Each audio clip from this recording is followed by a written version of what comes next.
today I want to discuss an important story that was recently reported in the August 19th edition of the National Post. Columnist Rupa Subramanya wrote a story entitled How Ottawa Exploited Our Fear to Limit Our Liberties. In this article, Ms. Subramanya claims that Trudeau's travel mandates had less to do with science and medicine and a lot to do with politics and electoral gain. Her thesis is mostly based on testimony that was heard from a Federal Court of Canada application lawsuit, which was garnered by the cross-examination of several bureaucrats in charge of COVID recovery. The lawyer who extrapolated that testimony, Sam Presvelos, is here with us today to discuss the case brought on by two of his entrepreneurial clients, Carl Harrison and Sean Richard. Welcome, Sam, and thank you for coming on the show. Good afternoon. Thank you very much for having me. So every court case starts out with a story, Sam. Can you tell us the story of how this lawsuit came and why you decided to take it? Absolutely. So, this lawsuit deals with just two ordinary Canadians who want to do what so many Canadians do on a constant basis, which is travel. Each of them have their own reasons for traveling, but they overlap. They want to see family. They both have elderly parents in the UK. One of my clients in particular needs to travel frequently for his business. And so in August of 2021, when Prime Minister Trudeau announced that individuals who are not vaccinated could no longer access federally regulated transportation system, well, that meant that they could no longer travel to see their families and they could no longer travel for work. And that was not an acceptable, outcome for my clients who had very legitimate reasons to want to leave the country. And even if they didn't have very legitimate reasons for wanting to leave the country, they should be entitled to leave the country at their will.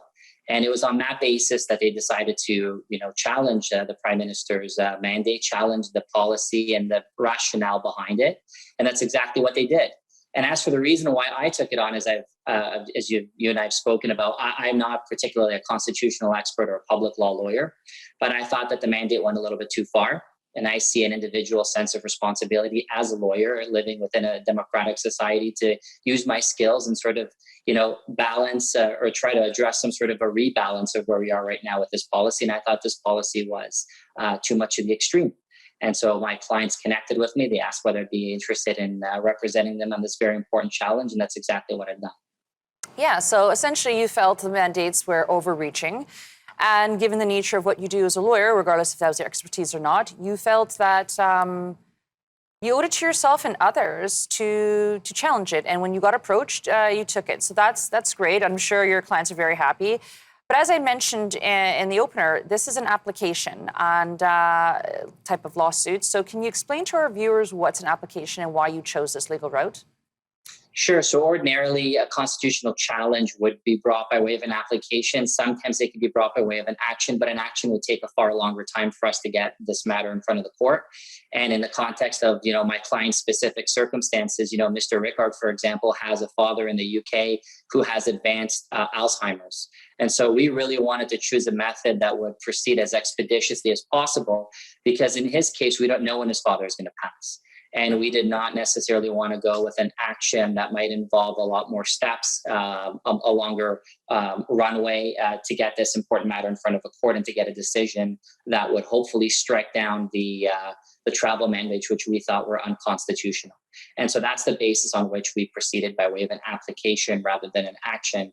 I mean, procedurally, there are obviously very important differences between the two. The primary difference is that in an application, you don't have live testimony. So my clients do not testify in front of a judge, as you might see on TV. The experts do not testify in front of a judge.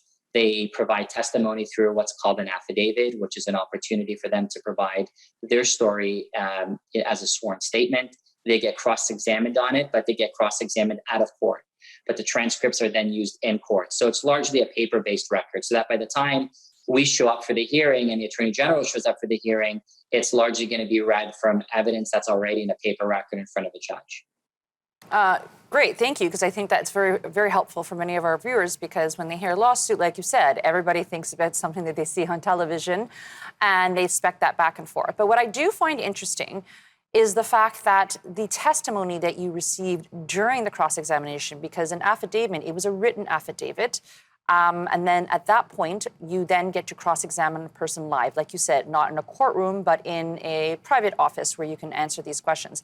And I do want to talk about that, and I want to talk about the details about that, because that's what's really important. And that was, I guess, the crux of Ms. Subramanya's article. It was based on the testimony that you received. So that being said, we're just going to take our break and we're going to come back. And I really want to hear all these details. Sure.